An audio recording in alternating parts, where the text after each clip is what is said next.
Bonjour, content de vous retrouver. Je suis actuellement en France où, comme vous pouvez le deviner et le voir, il fait froid, enfin il fait très froid pour moi. On est entre 10 et 11 degrés, je sais pas, j'ai plus l'habitude de choses comme ça et je suis emmitouflé et j'ai très froid. Mais bon, j'avais beaucoup de travail de vidéo en retard et je voudrais profiter du déplacement que je fais actuellement dans ce pays pour me mettre un petit peu à jour et faire 2 ou 3 vidéos. Ça me permettra de rattraper le retard. Alors, je souhaitais dans cette vidéo parler avec vous du thème des fincas. Les fincas, ce sont des fermes ou les grandes étendues de terre que l'on trouve au Costa Rica. Alors pourquoi cela? C'est parce que depuis quelque temps, des gens me parlent de terre. Enfin, ça fait longtemps qu'on m'en parle, mais je sens qu'on m'en parle de plus en plus. Et je trouve à ça une logique. Le monde vit actuellement une espèce de crise économique larvée dont personne ne sait très bien comment ça va finir. Et comme toujours dans ces périodes-là, les gens se disent, bon, la terre, c'est toujours intéressant et ça perd pas de valeur, c'est ce que disaient nos grands-pères et c'est absolument pas idiot. De tout temps, la terre n'a jamais perdu de valeur et en cas de problème, ça reste toujours un recours intéressant. Alors, je vais essayer d'aborder avec vous le sujet pour vous démontrer pourquoi acheter de la terre au Costa Rica, c'est très intéressant. D'abord, abordons l'aspect prix. Alors, en moyenne, l'hectare de terre au Costa Rica sera un petit peu plus cher qu'en France. D'après les éléments que j'en ai, j'ai eu l'occasion de discuter avec des experts comptables agricoles qui me disent qu'on est à peu près aux alentours des 5 000 euros, 4-5 000 euros. Ah, il y a évidemment des endroits beaucoup plus chers, hein, mais dans les 4-5 000 euros pour l'hectare de terre agricole en France. En France, hein, Belgique, ce que je ne connais pas. J'imagine qu'en Suisse, c'est évidemment beaucoup plus cher, le prix, le pouvoir d'achat des Suisses étant bien supérieur. Hein. Mais ne connaissant pas, je préfère ne pas aborder le sujet. Au Costa Rica, on peut être dans les 5 000 $, 4-5 000 $, mais là on est vraiment dans le plus bas du plus bas. Hein. Il est très difficile de trouver de la terre à ce prix-là. On arrive à trouver des fois exceptionnellement en dessous, mais bon, qu'est-ce qu'on a? Des fois on a absolument des choses dans des endroits complètement arides ou des fincas qui présentent aucun intérêt ou dans la terre vaut rien. Enfin bon, pas des fincas particulièrement intéressantes. Dès qu'on a des jolis fincas, il va certainement falloir mettre minimum 5, voire 6, voire 7, voire 8 000 $ l'hectare.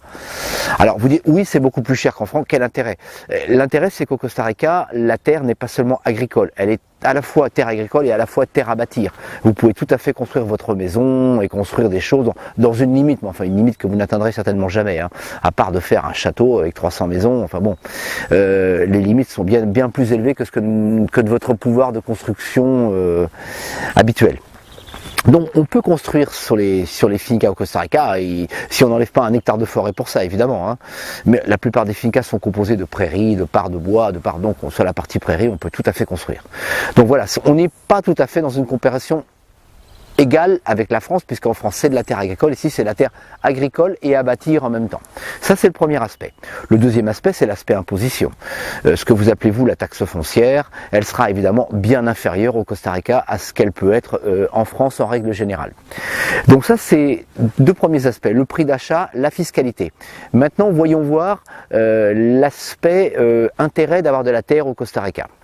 Alors, le premier intérêt, c'est la qualité de la terre ici. Hein.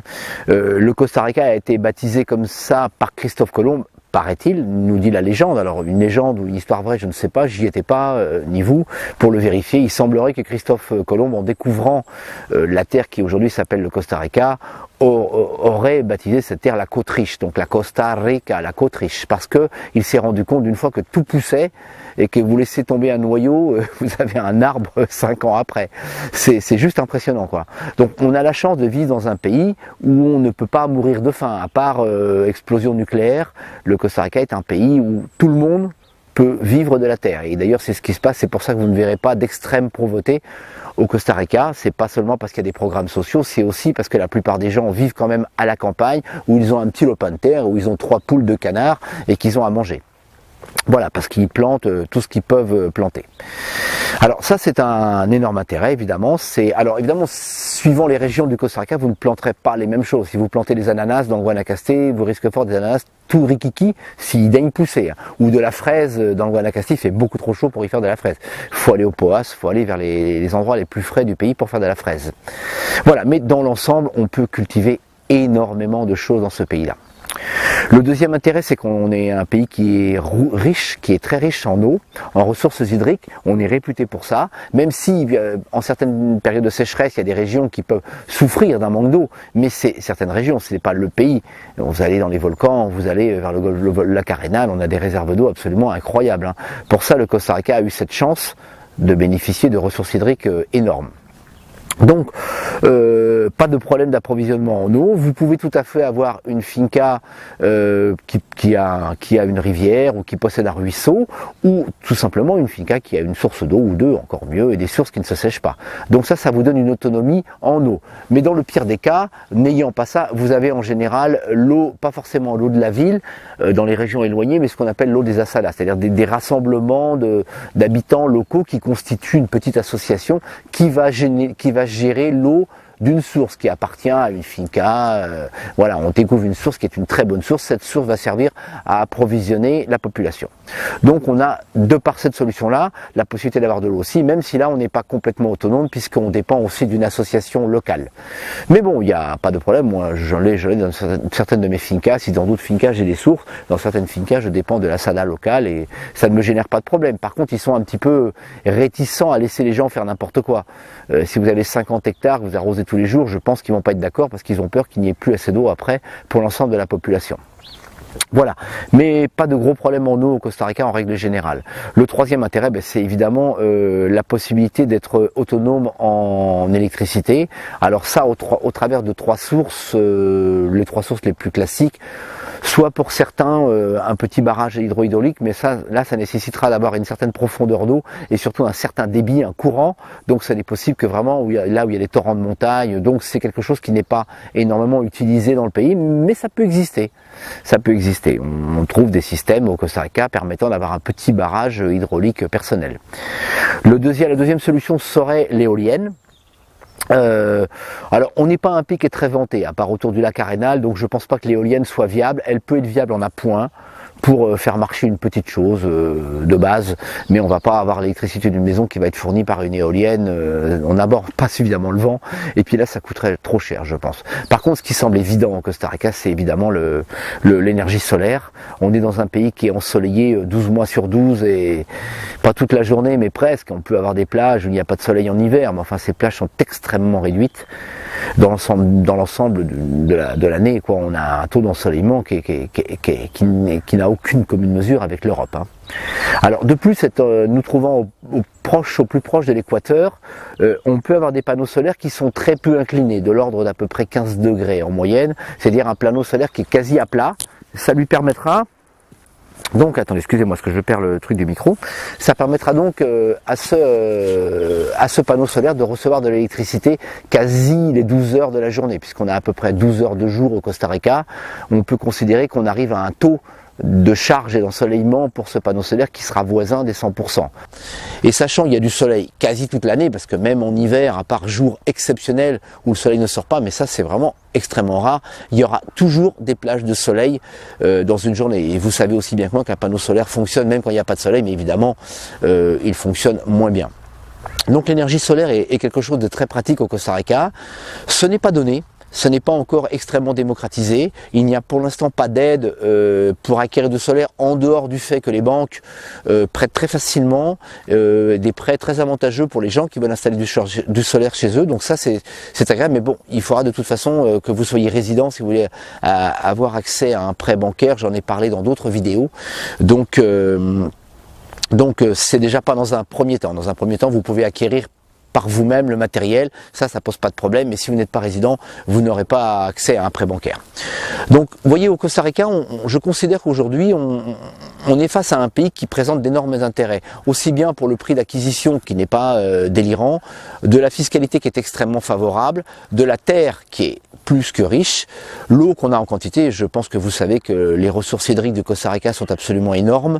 Alors même si on peut vivre des sécheresses dans certaines régions du Costa Rica, certaines années on a le phénomène phénomène El Niño, on ne peut pas parler sérieusement de sécheresse dans le pays. On est à l'abri de la sécheresse parce que de toute façon, même si le Guanacaste manque d'eau à un moment, on peut faire venir l'eau d'autres régions. C'est ce que le gouvernement est en train de faire en faisant venir je ne sais pas si on appelle ça des aqueducs ou des pipelines, je ne sais pas comment ils vont appeler ça, mais qui vont amener l'eau certainement de la région du lac Arenal vers le Guanacaste pour fournir le Guanacaste en eau en cas de problème, puisque le Guanacaste est la région la plus touristique au Costa Rica. Hein.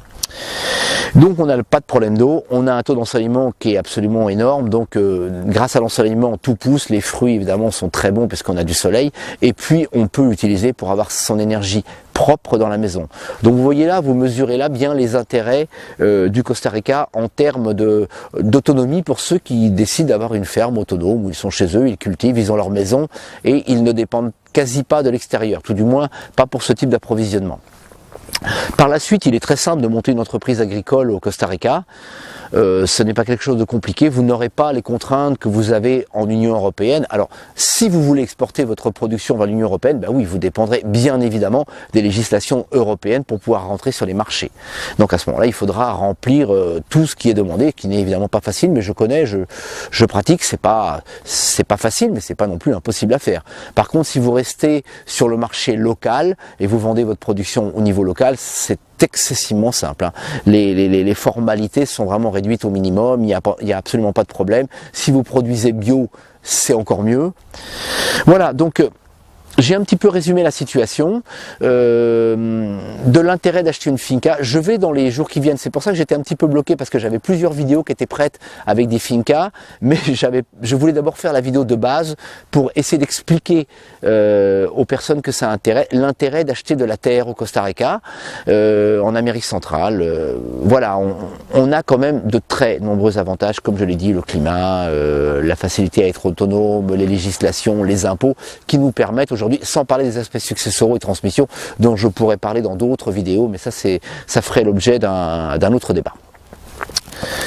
Voilà, je crois avoir été complet. S'il y a des choses dont je me rends compte qu'elles ont manqué, ben, j'essaierai de les rajouter peut-être, de faire un additif à cette vidéo, mais je crois avoir fait le tour de la question. Sur ce, je vais aller me réchauffer et je vous dis pour Avida.